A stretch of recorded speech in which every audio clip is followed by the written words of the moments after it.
కొత్త సంవత్సరం నుంచే కొత్త జిల్లాలు, రెవెన్యూ డివిజన్లు, మండల్లో పాలన ప్రారంభం కానుంది. మంత్రివర్గ నిర్ణయానికి అనుగుణంగా మార్పులు, చేర్పులతో రేపు తుది నోటిఫికేషన్ విడుదల కానుంది. పాత 26 జిల్లాలో 17 చోట్ల మార్పులు జరగ్గా, కొత్తగా పోలవరం, మార్కాపురం జిల్లాల ఏర్పాటుతో రాష్ట్రంలో జిల్లాల సంఖ్య 26 నుంచి 28కి పెరగనుంది. జిల్లాల పునర్వ్యవస్థీకరణకు సంబంధించి తుది నోటిఫికేషన్కు రంగం సిద్ధమవుతోంది. మంత్రివర్గం ఆమోదం మేరకు కొత్తగా 2 జిల్లాలు, 5 రెవెన్యూ డివిజన్ల ఏర్పాటుతో పాటు కర్నూలు జిల్లా ఆదోని మండలాన్ని 2గా విభజించనున్నారు. పశ్చిమ గోదావరి జిల్లా పెనుగొండ గ్రామం పేరును వాసవి పెనుగొండగా మార్చనున్నారు. రాయచోటి నియోజకవర్గం అన్నమయ్య జిల్లాలోనే ఉండనుండగా, జిల్లా కేంద్రంగా మాత్రం మదనపల్లెగా ఉంటుంది. మదనపల్లె రెవెన్యూ డివిజన్ పరిధిలోని 11 మండలాలు, పీలేరు రెవెన్యూ డివిజన్ పరిధిలోని 8 మండలాలు, రాయచోటి రెవెన్యూ డివిజన్ పరిధిలోని 5 మండలాలు కలిపి అన్నమయ్య జిల్లాలో 24 మండలాలు ఉంటాయి.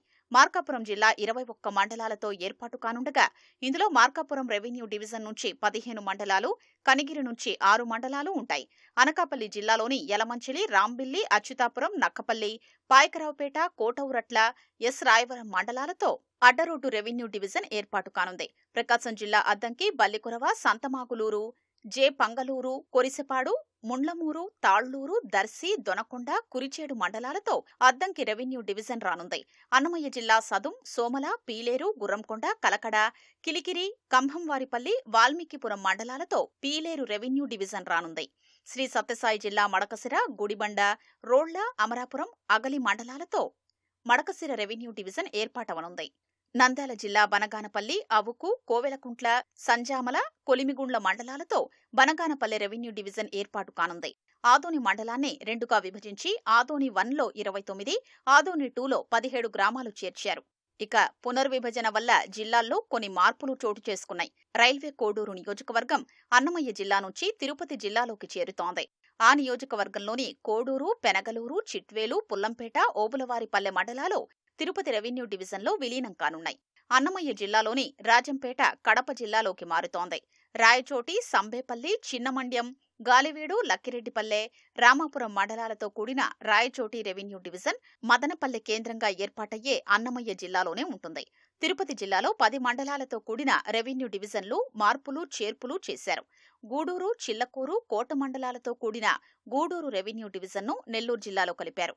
ఈ డివిజన్లో మిగిలే మండలాల్లో వాకాడు, చిట్టమూరును సూళ్లూరుపేట డివిజన్లో, బాలాయపల్లె, డక్కిలి, వెంకటగిరి మండలాల్ని శ్రీకాళహస్తి డివిజన్లో కలిపారు.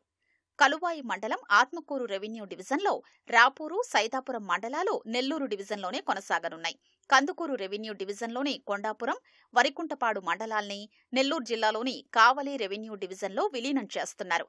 కందుకూరు రెవెన్యూ డివిజన్లో మిగిలే 5 మండలాల్ని ప్రకాశం జిల్లాలో విలీనం చేస్తారు. కనిగిరి రెవెన్యూ డివిజన్లోని మర్రిపూడి, పొన్నలూరు మండలాలు కందుకూరు డివిజన్లోకి వెళ్లాయి. కోనసీమ జిల్లా రామచంద్రాపురం రెవెన్యూ డివిజన్లోని మండపేట, రాయవరం, కపిలేశ్వరపురం మండలాలు తూర్పుగోదావరి జిల్లాలోని రాజమహేంద్రవరం డివిజన్లో కలుస్తున్నాయి. శ్రీకాకుళం జిల్లా పలాస రెవెన్యూ డివిజన్లోని నందిగాం గ్రామాన్ని టెక్కలి డివిజన్లో చేర్చారు. సామర్లకోట మండలం కాకినాడ డివిజన్ నుంచి పెద్దాపురం డివిజన్లో చేరింది. చీడికాడ మండలాన్ని నర్సీపట్నం రెవెన్యూ డివిజన్ నుంచి అనకాపల్లి రెవెన్యూ డివిజన్లో కలిసింది. పలమనేరు రెవెన్యూ డివిజన్లోని బంగారుపాళ్లెం మండలాన్ని చిత్తూరు డివిజన్లోకి తెచ్చారు. ఆమడగూరు మండలాన్ని కదిరి డివిజన్ నుంచి పుట్టపర్తి డివిజన్లోకి, గోరంట్ల మండలాన్ని పుట్టపర్తి డివిజన్ నుంచి పెనుకొండ డివిజన్లోకి కలిపారు.